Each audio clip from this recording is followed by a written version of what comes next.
안녕하십니까, 솔루션 연구소입니다. 자, 대학 합격하시고 등록금 고지서 받으신 분도 있을 것 같습니다만 이제 여러분들 열심히 공부하는 것보다 열심히 노는 게 돈 더 많이 드는 거 아시죠? 그래서 대학교 되면 이제 용돈벌이도 좀 해야겠다라고 하는데 그런 부분이 부담이 되는 경우도 있을 것 같습니다. 그래서 알바를 생각하시는 분도 있죠.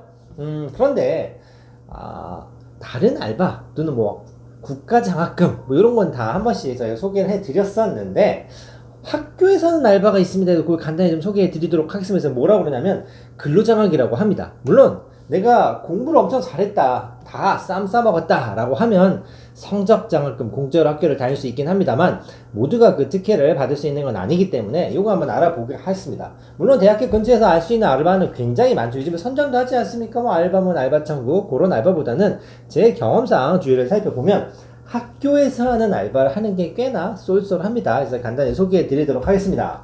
국가근로장학금입니다. 어디서 신청하느냐? 바로 그 국장 사이트에서 신청을 할 수가 있는데, 여기 써 있습니다. 한국장학재단.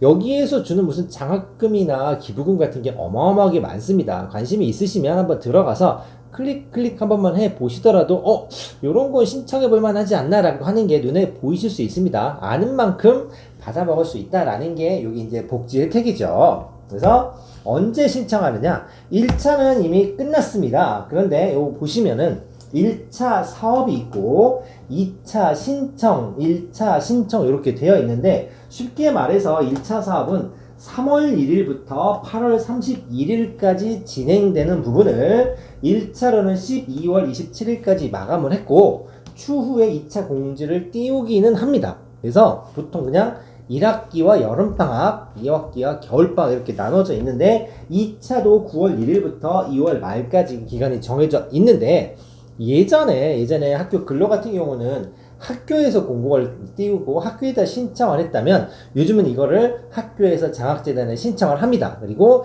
인터넷으로 일괄 신청을 받는 시스템으로 바뀐 거죠. 자, 그래서 추후에 공지가 뜨면 한번 신청을 해주는데, 쉽게 말해서 학기별로 신청을 따로 한다라고 알고 계시면 됩니다. 그래서 또 어떤 게 있냐면 학기 중에 학교에서 하는 알바가 있고, 나 학기 중에 너무 바빠, 공부하는데 바빠, 방학 때 할 거 없을까? 라고 얘기하면 방학 때도 학교에 할 일이 당연히 있지 않겠습니까? 그런 부분을 신청하는 게 또 따로 있습니다. 그래서 내가 신청을 할 때 학기 중에 신청을 할 거냐, 교내 교외를 할 거냐, 더불어서 학기 중에는 열심히 공부하다가 방학 때 집중적으로 알바를 좀 해볼 거냐, 이렇게 선택을 할 수 있다라는 얘기겠죠.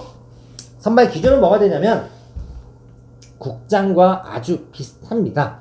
내가 그 소득분위가 8분위 안에 들지 않으면 신청이 일단 힘들고 다른 장학금을 알아보셔야 되고, 아무래도 4구간 이하, 우리가 뭐 차상위나 이렇게 지원을 좀 많이 받는 계층이 있지 않습니까? 이런 경우는 좀 쉽게 되고 5, 6, 7, 8이라고 하는데, 실은 웬만한 학교에서는 7, 8 구간만 되더라도 신청을 해서 등록이 되면 알바를 할 수 있는 경우가 굉장히 많습니다. 왜냐면 학생들이 학교 알바를 잘 모르기도 하고 힘든 일을 하려고 하지 않은 친구들도 꽤 있기 때문에 그렇습니다. 이런 특별한 조건들이 있으면 학교에서 우선 선발을 해줍니다.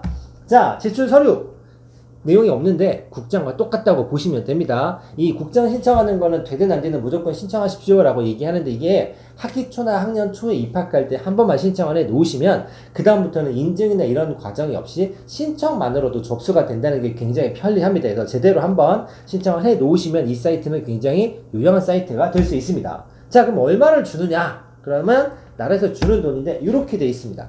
교내 근로가 9,860원, 쉽게 말해서 최저시급이다 라고 보시면 되고, 교외 근로는 11,150원입니다. 자, 그러면 이게 최저시급이라고 생각하시겠지만 이게 조금 다릅니다, 여러분들. 왜 그러냐면, 자, 하루에 최대 8시간까지 할 수 있고 주당 20시간이고 학기당 최대 520시간까지는 가능은 하답니다. 520시간.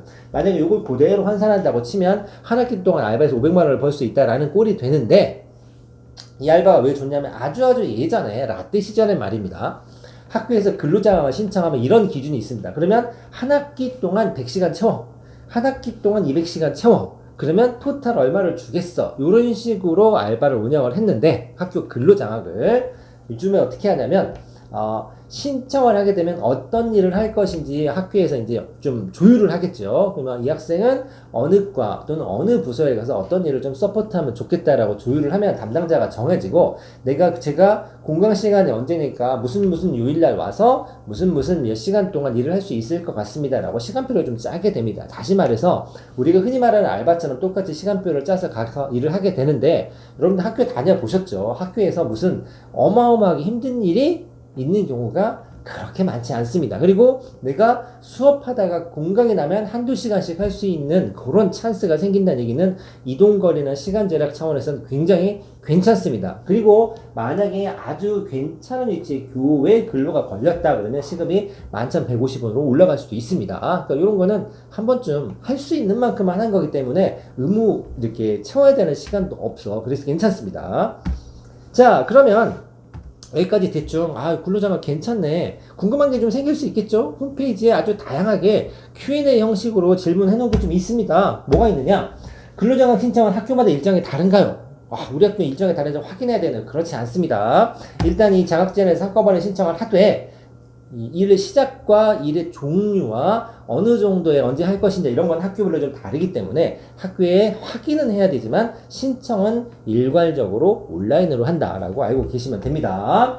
교내 교외 근로지는 어떻게 구분을 하나요? 교외라고 했는데 학교에 내에서 안 하고 막 멀리 가야 되는 거 아닙니까? 라고 하지만 교외의 기준은 뭐냐면 사업자 등록자가 다르면 교외로 등록이 되는 경우가 많다고 합니다. 물론 굳이 2,000원 더 받겠다고 교회를 간다기보다는 학교에서 편한 일을 찾으시는 게 저는 좋다고 생각을 하니 참고는 하시면 될 것 같고, 신청 결과는 언제 나오느냐, 요거는 학교에 물어보셔야 됩니다. 왜냐면 학교에서 진행되는 여러 가지 일정들이 있습니다. 하다못해 비품 조사를 하는 경우도 있고 행정 업무를 보조하는 경우도 있기 때문에 그건 학교는 물어봐서 일정을 좀 조절하셔야 된다라는 얘기입니다. 자, 근로자격증 사고를 당하면 큰일은 아니겠지만 다칠 수도 있죠. 당연히 학교에서 보험이 들어져 있습니다. 그래서 이런 거 같은 경우는 뭔 일이 생겼다, 바로바로 담당자한테 연락을 하시면 손해배상을 받으실 수 있습니다.